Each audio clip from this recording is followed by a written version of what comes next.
हम बात करेंगे दो तरह के कैंसर के ब्लड टेस्ट की, CA-125 कैंसर टेस्ट और दूसरा टेस्ट है CA-19-9 टेस्ट। CA-125 टेस्ट के आधार बना के किसी महिला को बोला जा सकता है कि सस्पिशन है कि आपको ओवरी में कैंसर है, और CA-19-9 में वाले टेस्ट से को आधार बना के डॉक्टर आपको बोल सकता है कि आपके पेनक्रियाज में, गॉल ब्लैडर में, कोलोन में, लंग में कैंसर है। और इसकी जो एक लिमिट निर्धारित की गई है, अगर 0 से लेकर 35 यूनिट पर मिलीलीटर से अधिक आपका रेंज में चला जाता है एक खास तरह का एंटीजन, इसका मतलब कि आपके बॉडी में कैंसर आ चुका है।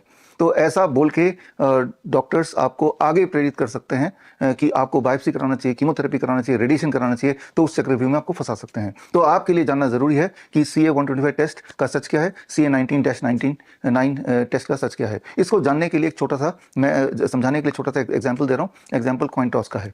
इमेजिन कीजिए बाबा जी के पास लोग आते हैं और ये जानना चाहते हैं कि उनका लड़का होगा कि लड़की होगी, और बाबा जी के पास एक कॉइन टॉस है, एक कॉइन है, उसे टॉस करते हैं। बाबा जी ने पहले से ही सोच लिया कि कॉइन टॉस करने के बाद जिनके हेड आएगा, जिसके लिए मैंने टॉस किया था, तो मैं बोल दूंगा कि लड़का होगा, नहीं तो मैं बोल दूंगा लड़की होगी।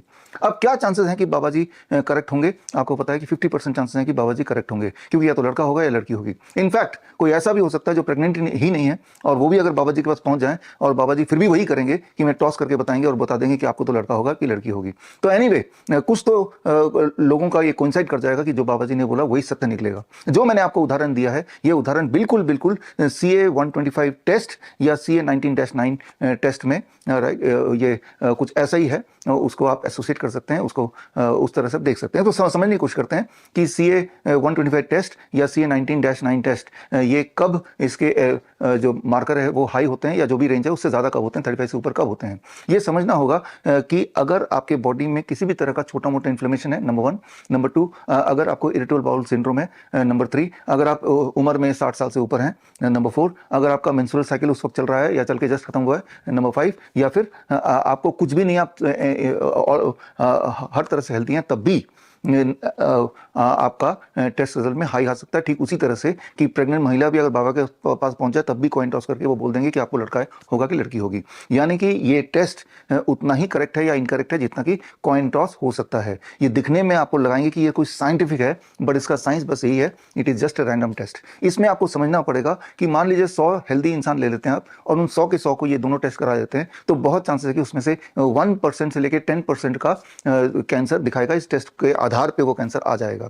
अब होगा क्या कि जिनका भी आ गया इस टेस्ट के अनुसार कि वो कैंसर पेशेंट हो सकते हैं, तो उनको प्रेरित करेंगे कि आप बायोप्सी कराइए, पेट स्कैन कराइए। ये आपको समझना होगा कि biopsy and PET scan cancer promote करते हैं, और आपके बॉडी में अगर कैंसर ना भी हो, लेकिन repeated biopsy and PET scan से एक्चुअली कैंसर डेवलप होता है, और उसको आधार बना के डॉक्टर आपको बोलेंगे कि अब तो आपको कीमोथेरेपी और रेडिएशन करना पड़ेगा। ये सिद्ध है ऑलरेडी कि कीमोथेरेपी एंड रेडिएशन से CA-125 मार्कर और CA-19-9 मार्कर हमेशा बढ़ जाते हैं। अब फिर डॉक्टर आपको बोलेगा कि 3 महीने बाद आओ, दोबारा CA वाला टेस्ट करेंगे, वो तो ब्लड टेस्ट ही है।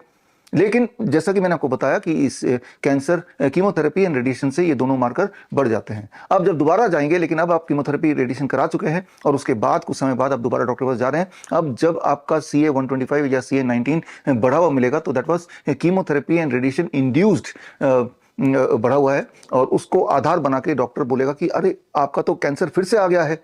तो उसको एक और बहाना मिल जाएगा कि कीमोथेरेपी रिपीट करना पड़ेगा करने का, या रेडिएशन दोबारा करना है, या पेट स्कैन दोबारा करना है, या बायोप्सी दोबारा करना है। और ये धंधा उनका तब तक चलेगा जब तक कि आपकी पूरी या तो जान या माल या दोनों खत्म ना हो जाए। यही इसका सत्य है। मुझे पता है कि इस वक्त आप थोड़ी शक की निगाहों से मेरी तरफ देख रहे होंगे कि पूरे दुनिया में सारे डॉक्टर बेवकूफ़ हैं क्या, सरकार क्या कर रही है, ज़रूर कोई एविडेंस होगा। देखिए, जो बातें मैंने बताई हैं, इनकी सारी एविडेंसेस मैंने इकट्ठा करके विश्वरूप.com/कैंसर में जाएंगे तो वहाँ डाल दिया है।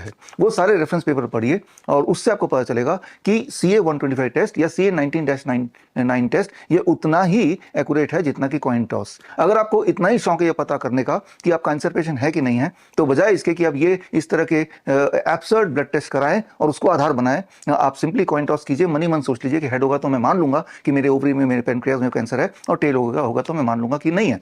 तो वो भी उतना ही एक्यूरेट है, एटलीस्ट घर बैठे टेस्ट हो गया।